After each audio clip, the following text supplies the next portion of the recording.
Hey everyone, it is Jayson with Lightning 100 and Music Business Radio, backstage with the one and only Sting. Sting, welcome back to Music City. Great to have you here. Nice to be back in Nashville after a while. Yeah, and thank you for taking a few minutes. So, been a little while since you've been back in Music City. What are your best memories of Nashville? Well, actually, I know I've played in this building before, but I don't remember doing it. And that's no insult to the building at all. It's just that all of these large buildings look much the same. Right. Whereas I remember the first gig I played here in Nashville in 1979. It was the Exit Inn. Yes. And I remember that very vividly because at the beginning of your career, you're much more observant. Those clubs are much more individual. You know, you remember the dressing room, what the dressing room looked like. Sure. Whereas the dressing room in a big hall looks like this. Right. So that's my memory, and going visiting the Grand Ole Opry and buying some boots and a shirt. Do you still have them? I'm sure I do somewhere. Somewhere? Yeah, my first. Is it Rudy's, the store? Is that in Hollywood? It's a cowboy. I bought a cowboy shirt here. Okay. Well, that's what you do when you're in Music City, Absolutely. right? So, in visiting that first visit that you had here back in 1979, that was part of your first kind of tour here in the States, right? Yeah.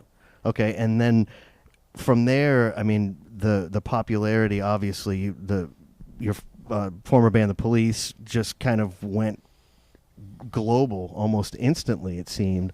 And when you came back, you were playing, bigger venues such as this one, and which led to, I mean, I've seen so many films of playing, stadiums to 50, 100 plus thousand people. Having gone through your career, at this point in your career, is it the same when you walk on stage, whether it's 10,000 people, whether it's 50,000 people?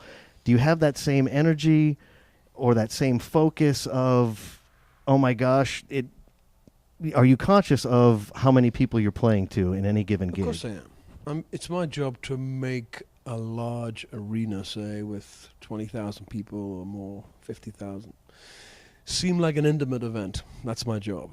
And it's my job in a smaller venue, maybe 100 people, a club. Right. To make that seem like a significant event. And so it's two ways of looking at the same issue. People have to feel comfortable and they have to feel entertained and satisfied at the end of the night. So that's my gig. Okay. So I'm perfectly capable of standing up in a public in a public house, a bar, and giving a good performance as I am playing in at the Rose Bowl in Pasadena. Absolutely. Or something. Done Okay. that as well. Okay. And I wanted to ask you quickly, too, about the new record, 57th and 9th. Fantastic new record. With all of the albums that you've made over the years, and that being rock pop, that being, orchestral, etc., what was your mindset entering recording this album? Did you have the songs kind of worked out? Did you just kind of... The opposite. I had nothing planned. I had no idea what I was going to do, whereas my normal work practice is to be very prepared. I know what the songs are, I know what I want them to sound like, and they're all written, and we just go in and do it. This one, I started with a confession to my colleagues. I said, guys, I've got nothing. Let's just play musical ping pong and see what happens.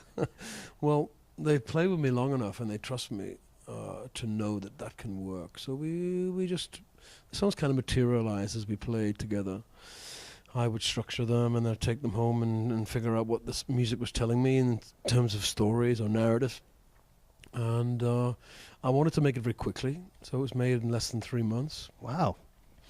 And I think that gave it an energy that perhaps wouldn't have had with an open-ended sort of agenda. It was made in New York, and so it has a kind of New York energy to it. Sure. People are saying it's my first rock record for a while, but I'm not sure that's the case. Well, Sting, I know you have to get going because you got a show coming up here. But again, thank you so much for taking a few minutes. And I do have a gift for you here. Oh, good. So you mentioned the first gig and the first Exit In shirt. There So now you've got Thank you. a brand new one. Compliments. I still have the old one. Oh, do you really?